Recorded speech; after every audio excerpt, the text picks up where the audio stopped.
Thursday night, and here we are for another edition of Buc What You Heard. My name is Gene. You can reach me at Super Heavyweight. You follow me, I'll follow you back. And I'm joined by a great cast tonight. We're going to talk a little bit of Bucs football. We're going to actually talk a lot of Bucs football. And tonight, I'm joined by Brent from host of Pewtercast. Brent, tell everybody how they can get a hold of you and what you have coming up next. Yeah, you can find me personally on Twitter at Brent Allen Live or over on Facebook.com/Brent Allen Live. Or you can find me at the show, the Pewtercast. Again, it's on Twitter at the Pewtercast, Facebook.com/the Pewtercast. And we're in our off-season schedule right now, which means we have a show that comes out every 2 weeks. And sometimes there may be like a little bonus episode thrown in there. For the last month, it seems like we had something coming out every couple of days, just with free agency and then certain signings and then the draft and pre-draft and hard knocks and kind of all that new stuff. But it seems to have settled out a little bit now. But, we got OTAs coming up here soon, so we're super excited to talk about that and hoping to be able to get down there in person and be able to see some of the OTAs to talk about that and talk to some people down there. But, just kind of doing that and ramping into a good season. We've got our instant cast coming back for the season and our weekly shows. So excited than anybody. Well, maybe not anybody, but I'm really super excited for the season to start. So, let's get it. Let's get through this boring off season stuff. Yeah, there you go. Folks, if you're listening, if you get a chance, please check out Pewtercast. Great content. I mean, you can go back. They're on iTunes. I think they are. Let's see. They are on iTunes and we're on iTunes, Podcast Addict, Podbean, Stitcher, Overcast, Jabbercast, Podbean, iHeartRadio. We actually have a YouTube channel. You name it, I think we're pretty much there. And if we're not, Google Play Music, we're on Google Play Music. If we're not, shoot me an email. If there's someplace you want us to be, shoot me an email. We'll make it happen. We'll get it up there. That's what I'm talking about, man. It would really, I really wanted, I'm glad you're on because there's so much good content, for Bucs Nation to listen to outside of just the radio. I mean, there's some awesome podcasts, awesome blog spots, and, just kind of segueing into my next guest, Michael Pless, writer and co-founder of Real Bucs Talk. Michael, how are you doing this evening? I'm doing good, man. Glad to be back on. Like Gene said, you can check us out at realbucstalk.com. Follow us on Twitter, Facebook at Real Bucs Talk. And it's I'm excited for this season. Right now, just kind of similar to it's just getting ready for OTAs training camp. So pretty much just breaking that down right now. At the site, we got a lot of stuff going up about last year's draft class. There's a couple articles on Noah Spence and Roberto Aguayo. It's a fun time right now. This team is so much good stuff happening right now. A lot of stuff to be excited about. So, yeah, absolutely. I really love this article. As a matter of fact, the article just came out today about Roberto Aguayo being in the hot seat in year 2. And you know what? That's excellent. It's competition. That's what makes teams better. Iron sharpens iron, and that's where you see the best of the best, and they come out and do what they need to do. So I think it's great that he has competition, and there's a lot of other positions that we're going to see competition with. And speaking of competition, and Brent, I'm going to go to you first. What are some of the more intriguing matchups that you're seeing as far as competition and going into camp that you're kind of looking forward to? Yeah, I think the one that has piqued my interest the most is actually in the tight end position with this guy. He's out of Canada, Anthony Auclair. The Bucs brass seem to be really high on this guy, and just everything that I've heard, just from talking to some of the different media people, some of the people that have boots on the ground and they're watching this guy. This is a guy that has really impressed and really turned on. So I'm looking to see that. And when you look at our tight ends, I'm looking at my board here right now. We're going to keep 4, maybe 5 tight ends, you would imagine. It's possible we could keep 6, but I doubt it. And we have 6 currently right now on the roster going into camp. So and of those 6, it's O.J. Howard, who's our #1 draft pick, so he's not going anywhere. You had Cam Brate, Luke Stalker, Alan Cross, all who were on the team last year, and then we had Tevin Westbrook, who spent some time on practice squad with us last year, and then this new guy. So even let's say we keep 5, somebody's got to go away. Anthony Auclair is going to take that spot. Whose spot is he taking? Let me ask you this. We're talking about the – I'm sorry, Michael, I didn't mean to cut you off. We're talking about the tight end position. Luke Stalker is somebody who just has had injury bugs, and he just can't constantly stay on the field. Yeah. Is he somebody that you see that's on the bubble possibly? Yeah, I do. Luke Stalker is one of those guys. Everybody talks about how great of a blocker he is, and like that's kind of the claim to fame that he has as far as skill on the field. Now he also very much brings a veteran presence, and when you consider the next guy who's longest on the team after that is Cam Brate, who this is going to be his 3rd year. That's a really young tight end room outside of Luke Stalker. So if there's the veteran presence is something that's really speaking to his flavor. But I do feel like Luke Stalker is probably in the latter part of his career, and he's had a good career. That's not a knock on him. I think just looking at where he is, watching a lot of the game film from last year, I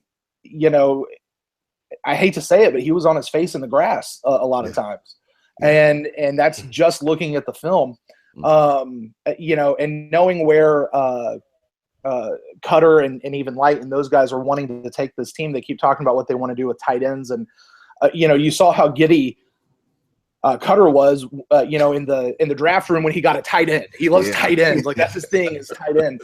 And, for as great as Stalker has been over the last bunch of years, can he continue to play? Has he reached kind of that point where maybe Vincent Jackson was last year? Right. We love him. We respect him, but he's just maybe done. I think that might be what we're seeing. This might be that kind of a last Vincent Jackson year for Luke Stalker. I see. Michael Pless. Yeah, I would agree on the Stalker point. I mean, a couple of games last year, I mean, he just looked like that monster of a blocker, and he was really opening up holes. But then it would just be injury after injury, and it's just those nagging injuries that he just can't get rid of, and usually cost him, 6 games, 7 games out of the year, and he just can't find any consistency. So I agree with Brent. I think he's on his downside of his career. He just gets beat up. Awesome. Now, as far as Claire goes, I think he's going to make the team. I really do.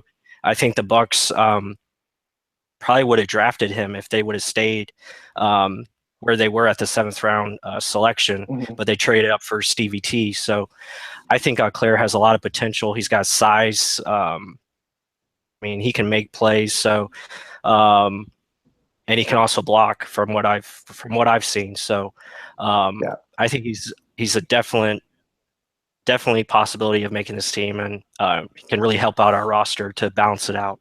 And guys, the rumor is, go ahead. The rumor is if they didn't get Stevie T, Anthony Auclair was the guy who was next on their board. So, nice. Right. Well, guys, and the one thing that's been the theme for Jason Light from the beginning is upgrades. Every place that he's drafted, he's upgraded that position. Case in point, the secondary. I don't know if you guys remember last year, going into the season, the big headache was, what are we going to do at secondary? How are we going to improve at secondary? Right. And secondary turned out to be the least of our problems. Going into the season, throughout the season, the secondary was the least of our problems. Where we seen that Jason Light was able to, assess personnel and get the right people in the right places. Now we look at the existing roster here, tight ends, and if who would you say? We talked about Luke Stalker. I thought that Tevin Westbrook, when he was given the opportunity, did pretty decent. Right.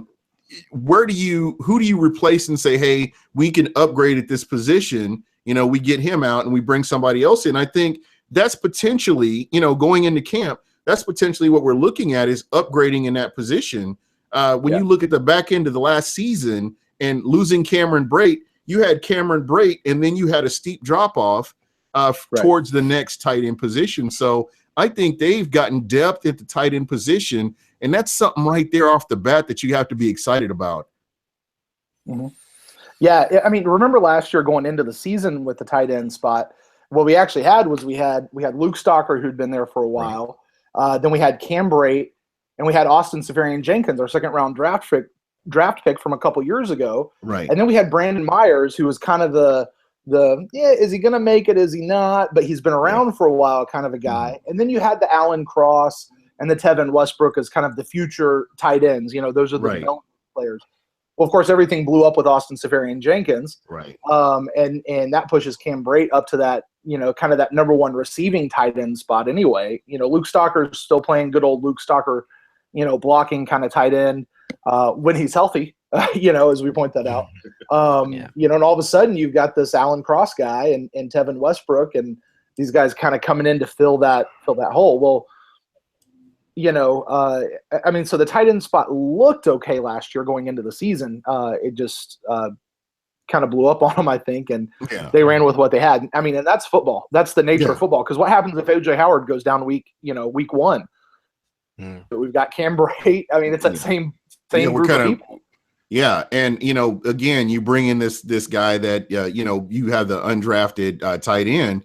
You bring you again, you've upgraded in a lot of positions that you had deficiencies last season. And you know, not to take anything away from Cameron Brate, because from the looks of it, highest rated quarterback to receiver connections, minimum 75 targets. Number one, Jameis Winston, Cameron Brate, quarterback rating of 128.9. The next closest one was Sam Cameron Bradford. Brate led the league. Yeah, that's what I'm saying. Led the league. I mean, and you know, Cameron Brate is no slouch. I'm just saying, you know, for them to be able to upgrade over somebody that was doing that good, I mean, it speaks volumes of the ability to assess talent. Right, and that by the way, and Michael, I'm sorry for cutting you off. That, by the way, is why Bucs fans should be getting excited, because that's the potential of what we have going into the season. Yeah, most definitely. Go ahead, Mike. Yeah, I was just going to say, and let's not think that, you know, these guys aren't going to be playing together, because they are. I mean, we're going to be running a lot of 2 tight end sets, and now you finally have a traditional who can be that inline blocker, but also can play, you know, in the slot. So that's what makes O.J. Howard so much of a value to this team, because he can play both, you know, the Y or the F tight end. The F tight end is what you call the move tight end, which is basically Cameron Brate, where you line them up in the slot and take advantage of those mismatches. But now you can do them with both, and Brate has gotten better as a blocker. He still needs work there, but just the versatility that you can present on the field with those 2 guys is going to be dangerous. It's just something that the Patriots have done a lot over the last couple of years, even back when they had Gronkowski and Hernandez. It's just so deadly, because you really can't defend it. Very hard to defend. Yeah, most definitely. I mean, we saw what Jameis was able to do with Cameron Brate and a Mike Evans, not having a genuine second receiver. I mean, he was still able to, you know, get them out there and get the ball to him in prime positions. You know, I'm trying to make sure I kind of incorporate the live chat, because these guys are, you know, it seems like everybody's really getting in there, you know. And let's see, Kevin Sloan had said Roberto Aguayo is on notice. And yeah, you know, the thing I like about Jason, like, if he made a mistake, if he feels like this person can't contribute, that person's out the door. And you kind of saw that you see that with a Bill Belichick in New England, where, you know, if there's a player that doesn't fit in, hey, he does not have a problem with getting rid of him and getting somebody else in there that can do it. You know, Kevin Folk is the competition for Aguayo, I believe.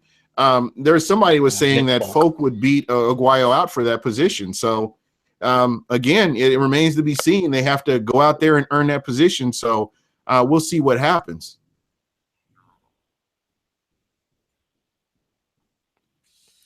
Yeah, sorry if I missed something. My computer just froze. Oh, no worries. So. No, we're just. Oh, no, I'm sorry, Nick Folk. Thank you. I'm thinking Kevin. I don't know why I'm thinking Kevin Folk. Nick Folk. Sorry about that. Yeah. Nick Folk is the kicker that's competing with Roberto Aguayo. So You know, if it ultimately, I don't really care who it is, as long as they can go in when it's clutch time and do what they need to do. That's my whole concern here, is making sure that they're able to do that. So what I like to do, what I do like to do right now is kind of touch on, okay, looks like a question for Mike. Is Doug Martin a Buc week 4 when he comes back? Of course, I believe he is. I think they would have drafted somebody if that weren't the case.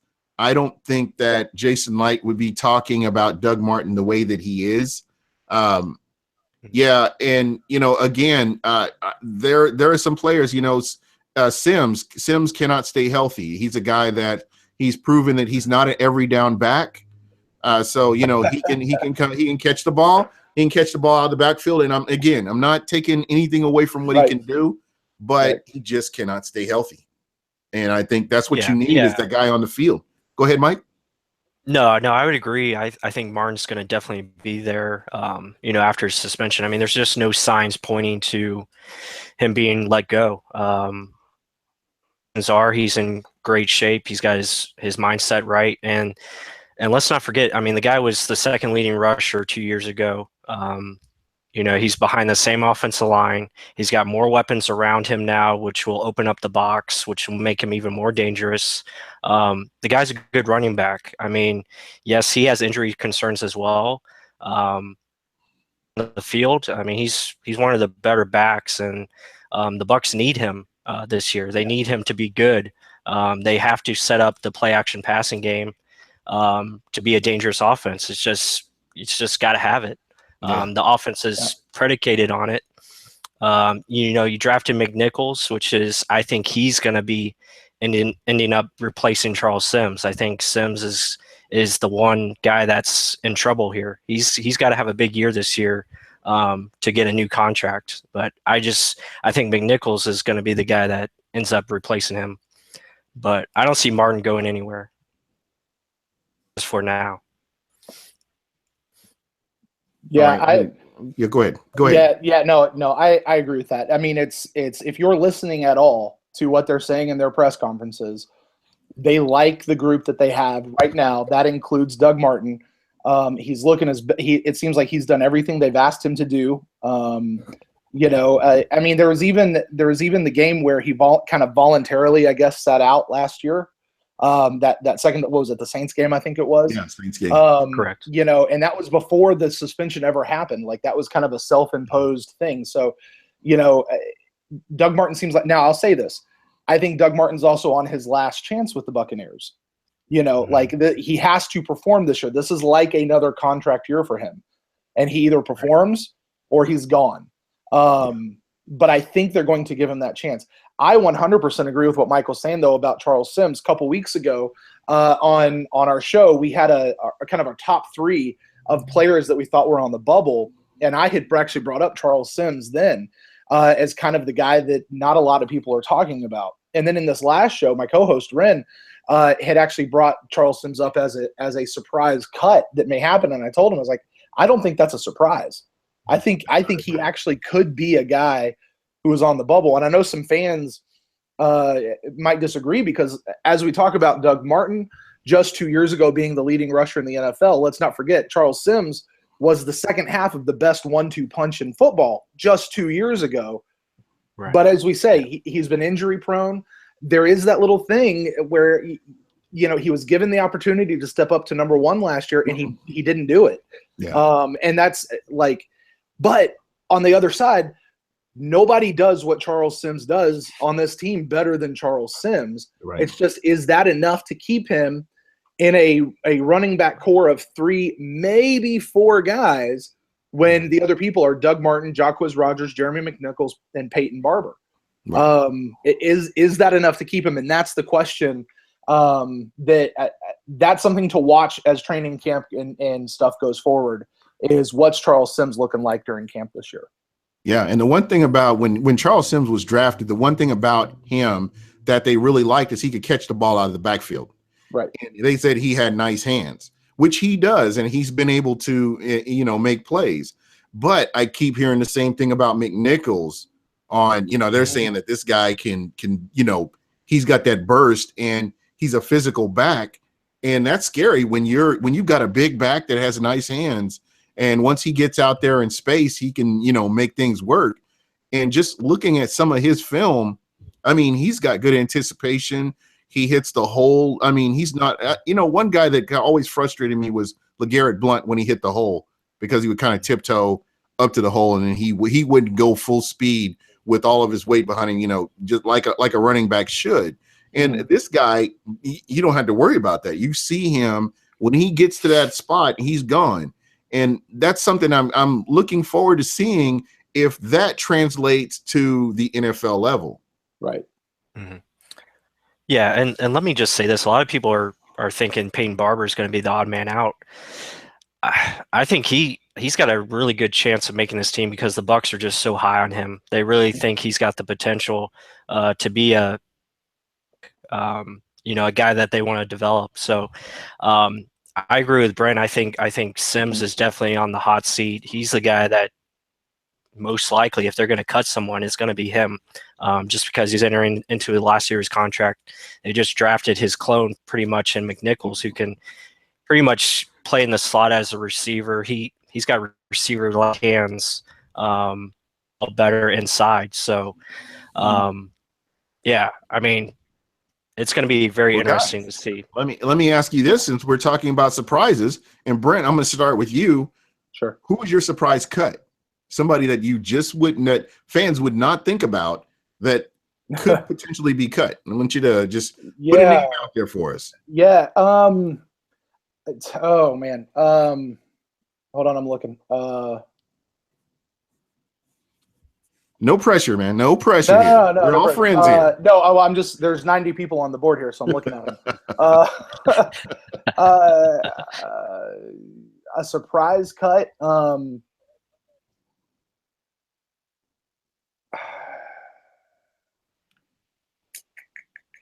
I just came up with 3 of them on our last show because this was exactly what we talked about. I think that no, not him. I think it's possible that we're talking about Charles Sims possibly being a surprise cut, but with everything else we've said, Doug Martin could also be a surprise cut because they have talked so highly about him. If for whatever reason he's not coming in and performing as well as we think he might, that might be a surprise cut. On the other side, let's drop to the other side of even that running back chart. The guy that, again, nobody really seems to be talking about right now, Jacquizz Rodgers. Jacquizz Rodgers does a lot of the same type of stuff that Doug Martin does. And Jeremy McNichols is kind of this, we all know what Doug does really well. We all know what Chuck Sims does really well. Jeremy McNichols is kind of this hybrid of both, whereas Jacquizz Rodgers is still kind of more of the clone of Doug Martin. So, what if we wind up keeping Doug Martin, Charles Sims, and Jacquizz actually, for as much as we love him and we like what he did last year, that could be a big surprise that people go, whoa, Jacquizz did so much for us last year and he got cut. I think it could happen. So, any one of those 2 guys around Charles Sims and Charles Sims himself being a surprise cut, any of those guys really, I think, could be a surprise to me. All right. And Michael, who's your surprise? And please don't take my answer. Please don't do this again. I mean, I don't think it's really a surprise, but I mean, Luke Stalker would be a guy I think is on the bubble. He could be cut. I mean, defensively, I think the biggest surprise would probably be Clint McDonald. Yeah. I think he would be the biggest surprise because I think the way they're moving, just the size they've added at that position where they want to play multiple fronts. I could see them going, even though I wouldn't do it because he adds so much to the locker room, but he can't stay on the field either. So if they, I think, Michael, if they cut Clint McDonald, I think the surprise there is that they probably would, that means they probably are keeping Levante Lambert instead of Clint McDonald. And that to me would be the surprise, but I think you're absolutely right. He was one of the guys I was going back and forth on. Okay. Yeah. Kevin Sloan was saying Luke Stalker. It looks like another consensus for Luke Stalker here. For me, I'm looking at Jude Ajayi-Barima. As much as I love this guy, I like his story because of what he did to continually go out and improve himself in the offseason. The fact that they've brought in Robert McClain as competition, they're not married to Jude, and he's done a great job, but again, he's fighting for a position. To me, right. By them bringing him in, he's on the bubble. And I love that guy. He's somebody that I talk to him on a regular basis. But when you're talking football and you want your team to win, I could definitely see him being somebody that gets cut. I'll give you another one that not a lot of people might be thinking about, especially after this week, is Jacquez Smith. A guy who's coming back off of a major injury last year. Yeah. And this has nothing to do with the fact that he hadn't signed his paperwork until until today or this week. I think Scott Smith put it this way. He's like, I think he's just been in the building, and today was the day he happened to walk upstairs and say, let's sign that piece of paper. Like, it might be nothing more than that. But that also I think could be a very real surprise cut that could potentially happen. Yeah, you're right about that. That could definitely happen. I don't know. I just I think he's somebody that this is a contract season for him. And we'll see what happens in camp, but I think that this is going to be a season for him to excel. He's been, as long as he's been in the league, he's had some kind of injury issues. So there's always that, and you need those guys you need your guys on the field to help you win. So it's important to get the right guys out there. But yeah, that would be a huge surprise as far as that goes. Any other picks, Michael, that you could think of that could potentially be? No, I agree. I agree with both of those guys. I agree on both points. I think with the Jude, I think Javian Elliott stepping up like he did last year, even a little bit feel like Elliott and the way he fits this team, the way he attacks the football. So, and then, I could see Jacquez Smith also. I mean, just they're getting George Johnson back. I know a lot of people don't like George Johnson, but he's a very good rotational player. As far as his career goes, I don't know if he still has it. He's getting up there in age, but he's the guy to watch out for. I know Robert Ayers mentioned him. So, speaking of George Johnson, have we heard about his injury? How is he healing from that? Is he 100% or where is he at? He's full go as far as I know. So yeah, he's 100%. I would say another guy that I would add, if we're talking surprises, I think Chris Conte could be a surprise cut. You think so? I mean, they're kind of It really depends on. It depends on Justin Evans. If he progresses faster than we anticipate, I could definitely see them cutting Conte and going with a younger player. Okay, it's possible. I mean, a lot of that I think has to depend on what Isaiah Johnson and Alex Gray or whatever his name is. It depends on what they do.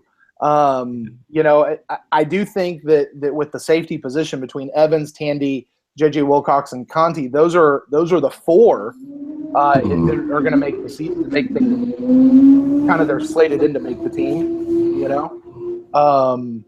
But I think out of those guys, Conti might be the guy kind of towards the end of the list that if one of these other guys pops up, they could knock him off potentially. Really, I mean, that's a real potential. But, that safety position, all four of those guys seem very equal to me. Like, none of them seem one really above the other. So it'll be real interesting to see what happens. That's a position group as a whole, I think, to watch here through. That's one of the things in camp that I would really be keeping an eye on is the safety position. To the outsiders looking in, when you talked about the Buccaneers, nobody really talked about the safety position before the draft, during the draft, or even afterward. It's something that you don't know unless you've been watching this team a lot to see what they have, and that's one of the positions. The other position is punt return, kick return. And before I jump to that, looks like tall FL guy, and mentioned any wide receivers that can get cut. I was thinking Josh Huff. Yeah. Yeah. That was the first name that popped into my head as somebody that I could see possibly getting cut from the team. Yeah, when you got an infamous play that goes so bad that it's named after you, we called it the Huff Muff from last year. You know, because he's the guy that it bounced off his face, right? Yeah. Yeah. You know that just doesn't, and butt fumble. It doesn't bode well. Doesn't bode well. But I mean, look at it. We've got 11 guys in our wide receiver as a wide receiver on our roster right now, and we're gonna roll with how many into the season? 5, maybe 6. Yeah. You know. So, I mean, that's almost half those guys getting cut. Now, we'll probably see maybe at least 3 of them come back for practice squad. But I think, outside of your top 4, Evans, Jackson, Godwin, and Humphreys, let me read. And, that's interesting. You talk about Chris Godwin. I am slowly but surely, I jumped on the bandwagon after I got to see the game film of this guy. Right after the draft, and Michael will tell you, I was like, I don't know about this. I'm like, yeah, I guess so. So I went out and looked, and there was just like the first film I saw him, I was like, man, this dude looks slow, but he's not slow. He's actually not slow. Right. And one I don't know if you guys follow Steve White. Steve White always talked about when you're looking at game film, you look at behaviors, and it tells you so much about a player when you look at behaviors. And the one thing I saw about this guy is that he's physical. He's got great hands, and he's not afraid to block, get downfield and block. And just looking at, when they isolated him in different plays, and somebody talked about the Rose Bowl sold me on Godwin. Yeah, absolutely. Yeah. But this guy and the combine, I'm not so much on the combine. Tape don't lie. I mean, you can have a good combine, you can have a bad combine. Not to take anything away from the combine, but the majority of general managers have an idea who they're going to draft way before the combine. They've got their draft board set up, but the combine is more for confirmation. This is what I see on tape. Let me see him. Let me get around him and get an idea that this is my guy. And that's kind of what I always took from the combine. And, again, not to take anything away from it, it's great to see what somebody's measurables are, but, most general managers already know who they're going to get. And, kind of getting back to Godwin, I'm sold on him. I think that he's going to compete with Hump for that third position. I don't know. What do you guys think? Michael? Yeah. He's the only prospect I wrote about pre-draft. So for the Bucs to draft him, I was pretty excited because I thought very highly of him. I think he's a receiver. He can play inside, outside, play all 3 receiver positions. He blocks very well. The only question mark I have about him, he does have small hands, so he does tend to double catch a lot. So that's my main concern. Hopefully he can clean that up. But he makes big plays. I mean, that's his forte. What you need in the NFL. I mean, because you have a lot of contested plays in the NFL, and for him to come down with most balls that are near him just speaks to his type of play, and that's what you need. Yeah. And guys, you've both been Bucs fans forever. Have you ever seen a wide receiver core this deep before? I mean, with what we have, or can you think of offhand that many players that like what we have that could potentially come out and start for the Bucs or actually make plays for the Bucs? And Brian, I'm gonna start with you. Yeah, I mean, a couple years ago we had a group of really tall guys called the Buccaneers that at this point in the season, this right before OTAs, before anything had happened, man, that looked like a really cool group of people.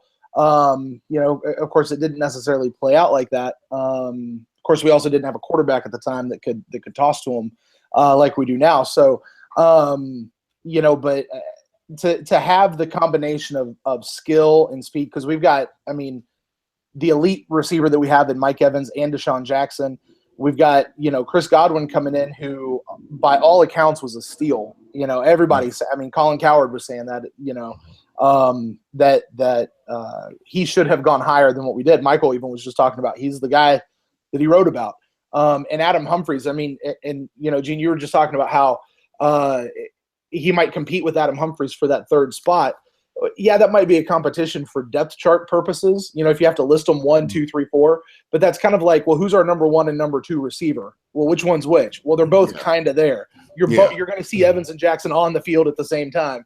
That's kind of what it's going to be with Godwin and Hump. They're going to be there. The real question is what's going to happen at that 5 and 6 receiver spot. And can any of these guys come in and maybe even sneak a little bit higher into that depth chart?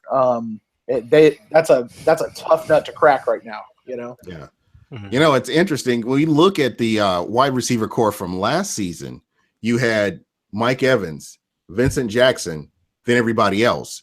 Right. And throughout camp, going into the preseason, nobody was able to distance themselves from anybody else. Everybody stayed right here.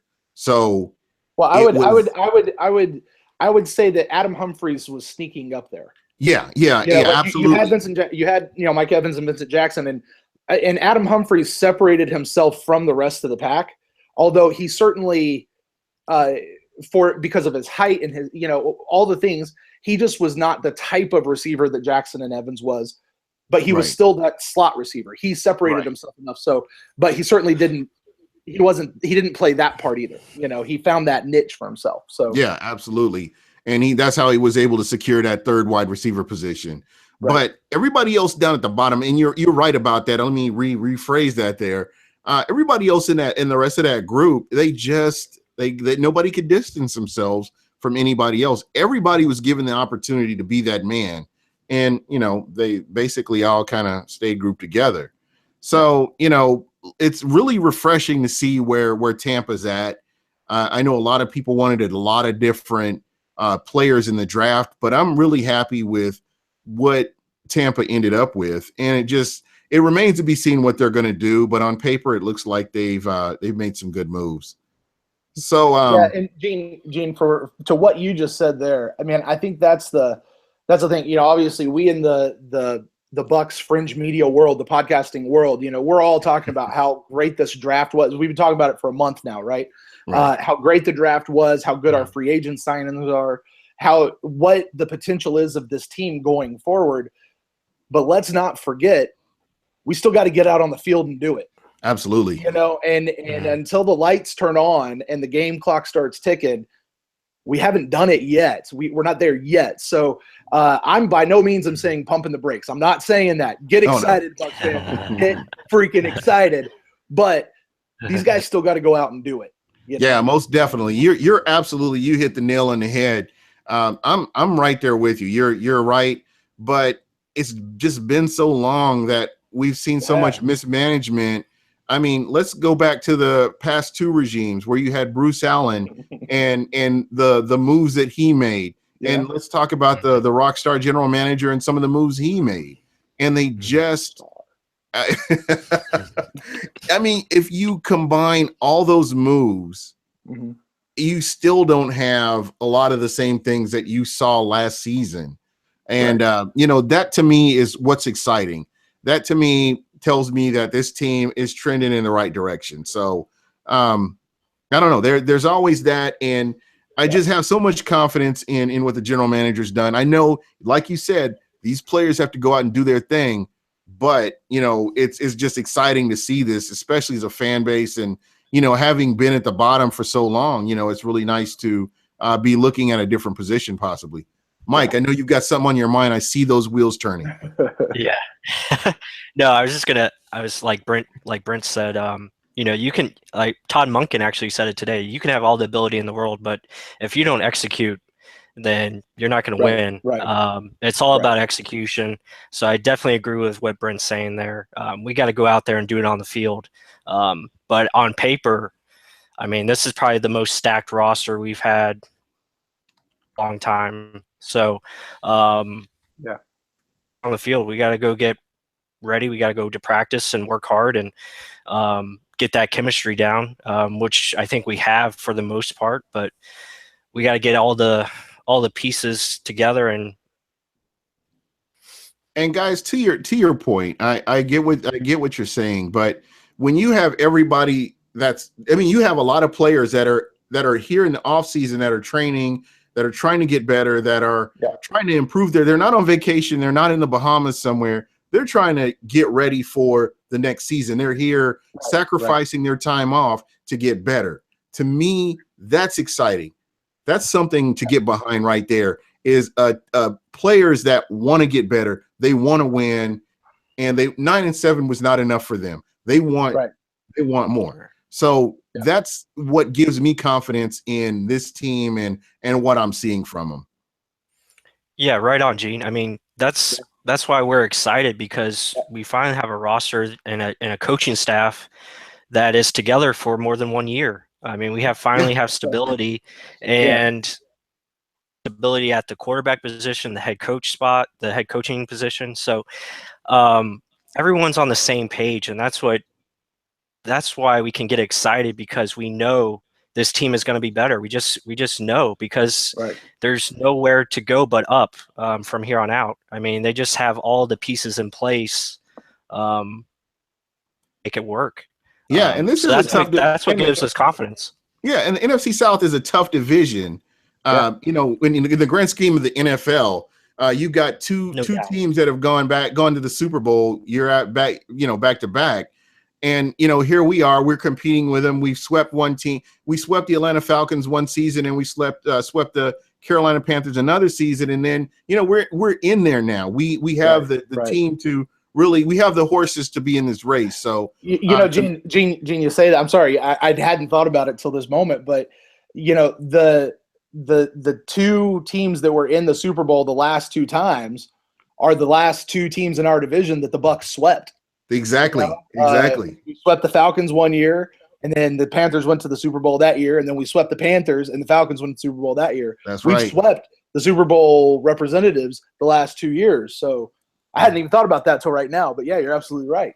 Yeah, and, you know, again, that's why I say, you know, I looked at the schedule. A lot of people have looked at the schedule, and I can't see a game that Tampa's not in, you know? Right. And, you know, again, they have to get out on the field and do it. But when Lovie Smith was fired and Jason Light said, we have to win now, you know, he's pretty much stuck to what he's been doing, you know, and continually improve this team.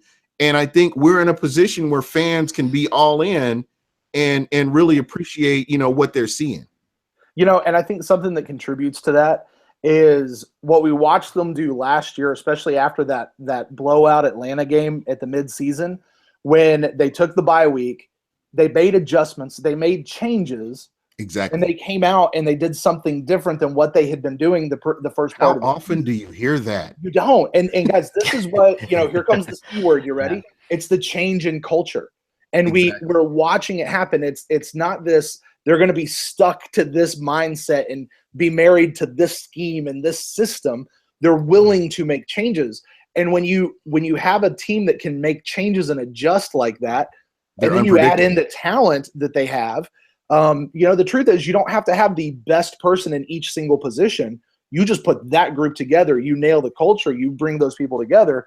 And, man, that's a winning formula every single time. I'll take that to the Super Bowl every single year over just pure raw talent. You know, you got to bring that together to what you were saying of they're in the building. They're building that chemistry. They're working on their physique and their body. I mean, Jameis dropped so much weight last year, and Noah Spence did it this year. Actually, I don't think he dropped weight. I think he just lost body fat and gained a bunch of muscle. You know, we're seeing, you know, Quan spending more time in the office with Mike Smith, and, you know, all of these guys are doing more and more of what it takes. J.R. Sweezy apparently looks great for what he's been able to put out on the field so far this offseason. You know, so many of these guys are just looking good. So, yeah, it's a time to be excited for sure. Yeah, and guys, I think this is go ahead, Michael. I'm sorry. Yeah, I was just going to expand on Brent's point. I mean, as far as making adjustments in that second half, they're just not afraid to mistakes. They're not afraid to admit that they made mistakes. Just look at Jason Light and this roster. He's not afraid that, ASJ was a bad pick. Let's move on. Same thing goes with Roberto Aguayo if he's cut this year. Player Nick Folk, as it looks, right now. So they're not afraid of failure anymore, and that's the big key right there. They're past their mistakes and make adjustments to win, and that's what it's all about. And guys, this is kind of a segue, and we're talking about the fans and how the fans need to be. I talked with you guys about this earlier, before we got on.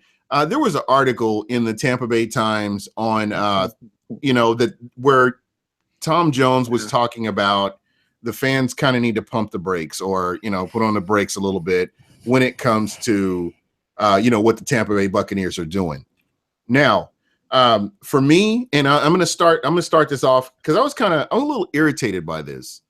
And I talk with a lot, on Twitter, I talk to a lot of different fan bases, and everybody, even including the Cleveland Browns, are excited about what their team's prospects are, to start the season out. There is nothing wrong and this is just me being a fan here. This is a fan show. Nothing wrong with being hyped up about your team. You should be hyped up about your team, regardless, what goes on. I know that there are some people that want to be realistic about it, but to me, that's what generates that buzz that, you get people on the bandwagon and, you buy tickets and you sell out games and you have this atmosphere. You guys remember back in the 90s when the Bucs were winning, the 90s, 2000s, that Raymond James Stadium was the place to be. And I'm telling you, opposing fans did not want to be there because of how loud and how crazy it got. Right. And, that's what we need again. That's what Tampa needs. And just, I can't agree with articles like this. I mean, because I looked at it from both sides. I understand what he's saying. He's trying to be realistic and, be cautious about what you're doing. But you know what? You got to be all in. That's what makes football great. Fans are, buying merchandise. They're doing this. And, football season is important, to me. And I always say this, football is life. Everything else is just details. That's how I feel about football. And, you got a lot of fans that, they feel the same way. And I think fans, you got to be all in, I mean, they've been winning games at home and, winning games on the road. And I think that it's going to continue. And it would be so great to see Raymond James Stadium like it was back in the late 90s, early 2000s. Yeah, I said, not 10, 15 minutes ago, I'm not saying pump the brakes. I get what Tom Jones was saying in that article. I understand his reasoning it's a little bit of what we were saying a little bit earlier of, hey, these guys still have to go out and do it. All of this stuff is great. You still got to go out and do it. I get what he's saying. There's some things I didn't necessarily agree with in his logic that he said, but I wholeheartedly disagree with his conclusion of fans need to pump the brakes. No, fans need to get excited and stay excited, and we have all the reason in the world. And I would tell you this, fans, for any fans who are listening to me out there, what's different about this year than previous years, and it's sad to say this, but I think we can actually get excited now until the team lets us down. Like it will take them letting us down to kill this excitement that we have right now, versus I think what we've seen in recent previous years where we can be like, it might happen, it might not. Let's let them prove it to us. We don't have to be like that anymore. Let me throw this in here, Mike. I'm gonna get to you next. But Mike talked about this earlier in the show. Our coaches, I do not believe that this coaching staff will let this team get to that point. To be honest, I think you're talking about a different coaching staff, and they're great teachers, and they put players in a position to succeed. I don't believe that the coaching staff is going to let that happen. I think fans should be all in. Get in there, get your merchandise, and just make it happen. Mike, your thoughts? Yeah, Tom Jones should go back to Pittsburgh. Just go back. Go back to Wheelers. Just go back to Pitts. Yeah, go back to Pittsburgh. Cheer for your Steelers. Bull is it's pointless. Like Brent said, I mean, just get excited. Like I told Gene before the show, there's no signs of this team being a letdown this year. I mean, everything is just pointing up. Side of injuries, of course, but this team has all the pieces in place to make a deep playoff run, and I'm very serious about a deep playoff run because see, we are right there. We competed with the best of the best last year, and I think it's pointless to say, oh, pump the brakes. You know, it's time to get excited and go all in, like you guys are saying.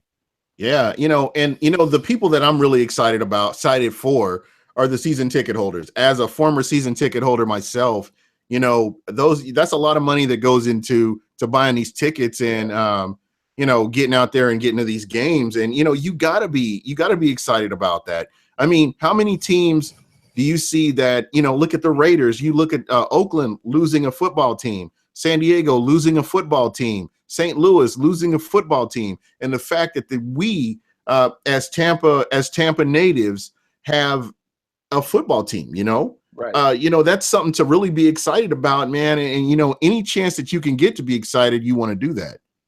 Mm-hmm. Yeah, even for those of us who don't live in Tampa. Yeah, I'm in Arizona, but Tampa native, so it never stops. So guys, I really want to get a chance to make sure that everybody that's listening or checking out the show gets a chance to really get to know you guys, because again, I think your content is excellent and I would definitely recommend it to everybody. And Brent, I'm gonna start with you. Tell everybody about your show and when it's on, and and how they can get to you. Yeah. So our podcast is called the Pewtercast. You can check us out. We download. We currently drop our episodes usually overnight on a Monday into Tuesday. We have a couple of different show formats. We have our main episode, which is actually a fairly produced show. We don't broadcast that live while we're recording it, and that's the one that's currently dropping every 2 weeks. And so we've got a pretty cool, fun lineup for the summer. We're still hammering out some of the finer details, so I don't want to speak to that just yet until we get all that landed.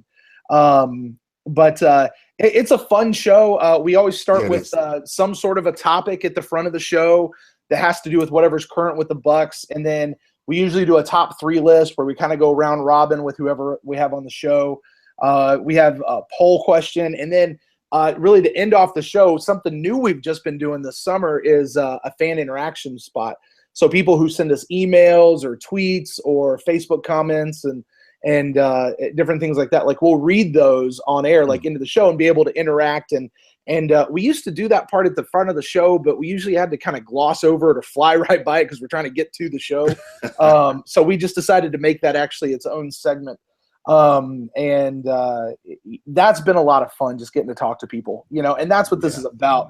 And we've seen this community, you start making friends, people that you've never met face to face, but these are people that become friends, and, different people have different viewpoints, and that all works. So that's one thing. As we get closer to the season, we have what we call an instant cast show, where that's actually a live call-in show. People can call into the show, and it's usually right after a game, or at least like that night after a game. We realized we had to kind of standardize the time so people knew when to tune in. They couldn't just be right after a game, like literally you couldn't do that.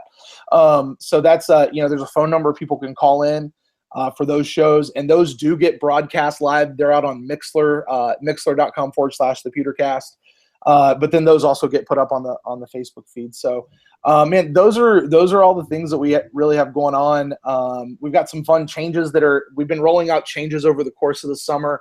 We've just passed our 1-year anniversary this last draft.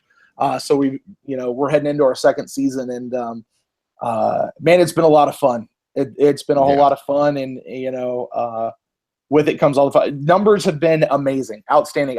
The numbers have been absolutely through the roof. And so to any of you guys who might be watching, who also are Pewtercast listeners, thank you guys so much for being kind of a part of our family. And Gene, I know you listen to the show. You're a listener, and Michael, Yeah, I don't know if you do I or call not. in when I can. You do. Michael, I don't know if you listen, but I'm going to assume you do. So, you know, I you check. guys, yeah. So you guys, you know, it's just a part of what it is. And, you know, I always say, we don't report the news, we comment on the news. Yeah, You absolutely. know, we, you know, trying to bring some good thinking It's from a different perspective. Exactly. And, you know, it's what I love about it is, you know, when we came on last year, I counted, there was only like 3 or 4 other Buccaneer podcasts.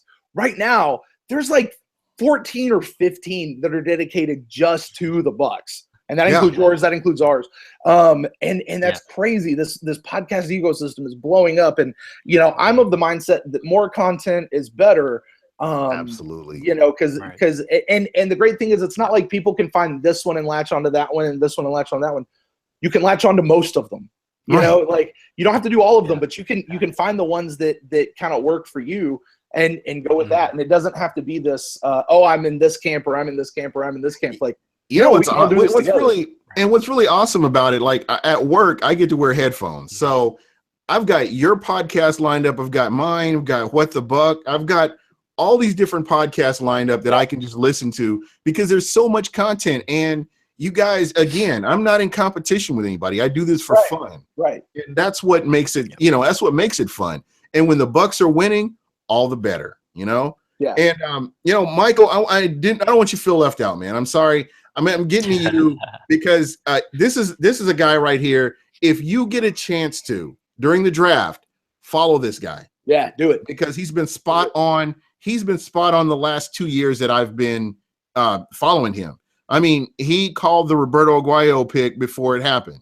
And I'm not, you know, again, I mean, he's you know, his logical thinking, great football IQ. And, you know, I love your content on your website. And again, I put the links up in the chat so that other people will get a chance. I put your link in Pewtercast. I put the 2 links up in the chat here, the live chat, so people get a chance to check that out. But Michael, tell everybody what you're working on next. Yeah, I mean, I appreciate that, Gene. Yeah, you can catch us at realbucstalk.com. And it's just we have over 500 articles this year. We're very heavy on our draft. That is probably most of our content, very draft. But once we get into the season, we break down the team. It's pretty much game breakdowns. And a lot of it, we've added a lot of video content to our website. So we have video content on pretty much most of the draft picks from this year, last year, a lot on Jameis Winston. So now I have two articles recently on Noah Spence and Roberto Aguayo.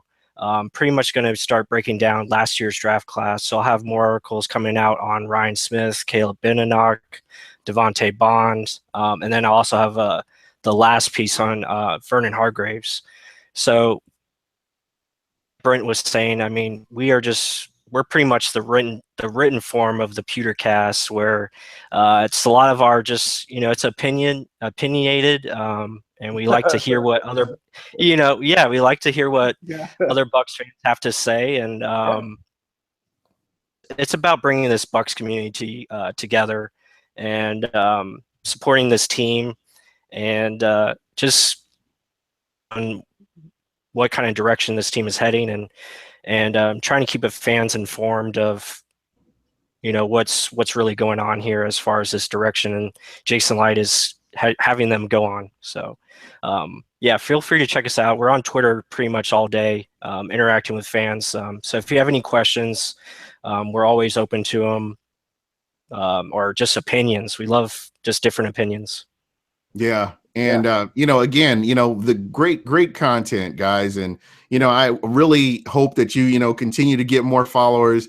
And I think as the Bucs win, you're going to see more people following along your respective content, whether it's, you know, Real Bucs Talk or, you know, Pewtercast. Because you guys do great work, and I really appreciate it as, you know, as well. And just the fact that you guys are able to come on with me and, you know, spend an hour of your time, I really appreciate that too. Well, you know, And Gene, I mean, to that point, you know, you talked about you're not in competition with anybody. And man, that's the point. Like, we're not in competition. We're together. Like, we're all in this together, right? Like, yeah, like Michael and the guys at Real Blogs or Real Bucs Talk, you over at Buc What You Heard, the guys at across the board with where they are. Like, we're all in this. We're all in this together. The Pewter Plank guys, like, and you know, we try to book guests on our show at different points for various things. You know, the Bucks and Brews guys, we get those guys on our show sometimes. You know, Gene will certainly get you on. Michael, you've been a guy we've talked about getting on our show here. I mean, we've got a whole season coming up. Like, it's you know, there's certainly no shortage of time to get people in, but I mean, we're and you know, and again, you're always welcome on the show. You have an open invitation whenever you want to come on. You know, you're always welcome. So I just want you to know that. Just like Michael's always welcome on the show, and you know, because you have great content, and I really appreciate it. So I want to get you guys' final thoughts. It's, believe it or not, we've been on for an hour. That's just crazy. Doesn't even feel like it. But you know, and we really didn't get to touch on anything, but I think we got a lot of stuff out there for fans to really look at. And guys, again, if you get a chance, I put the links up here. Go out and check out the content. I think you'll appreciate it. Make yourself at home, and you continue following these guys throughout the football season, because they're not going to steer you wrong. So, Brett, thank you again. Please, again, last thoughts. Let me get your last thoughts here. Yeah, yeah, definitely.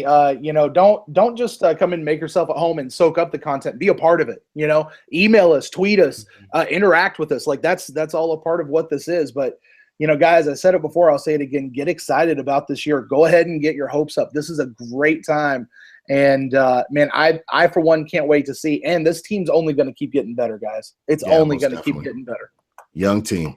Michael Pless, Real Bucs Talk. Last thoughts. Yeah, I mean, it's going to be the same pretty much as what Brent said. I mean, it's a great time to be a Bucs fan right now. It's a time to be excited about that we're so blessed to have. And Jason Light, just a football mind behind this team, is what this team has needed for so long. And it's just great to have football minds running this team with Dirk Cutter and Jason Light. Ownership is all in. They're making stadium renovations to make the experience better. It's just a really great time for this franchise, and the steps they have taken to become a winner, a consistent winner, again, is really refreshing. And I'm happy to write about this team. I've been a fan since I was little, and I was also a former season ticket member, and I try to go to as many games as I can now. This team is on the way up, and I'm very, very excited about the future and what it has to hold. Yeah, it's gonna be awesome. So I'm gonna, again, you know, Gene's super heavyweight. You know, just follow me on Twitter. You know, I love talking football, and you know, please give me some likes. You know, I enjoy doing this. I do this for the fans because I think that I give a different perspective than a lot of other people. And again, just like Brent had said, I'm not in competition with anybody. I appreciate all the content. If I can get somebody else on to help promote their podcast or their content, I'm always willing to do that as well. And you know, with that being said, I want to thank everybody for checking us out. And you know, we'll be back again doing this Thursday, and I'm going to have some really special guests on. So you know, keep on the lookout to see what's going to happen. But that's pretty much it for me. It's 11:05 Eastern, and you know, and everybody's ready for bed. So I'm gonna go ahead and end this show. But guys, thank you again. I really appreciate you, and I hope to have you both again on. You know, closer to the football season, and especially during the season as well. I would really appreciate your input on that. So that's pretty much it for me. And guys, remember, Buc What You Heard.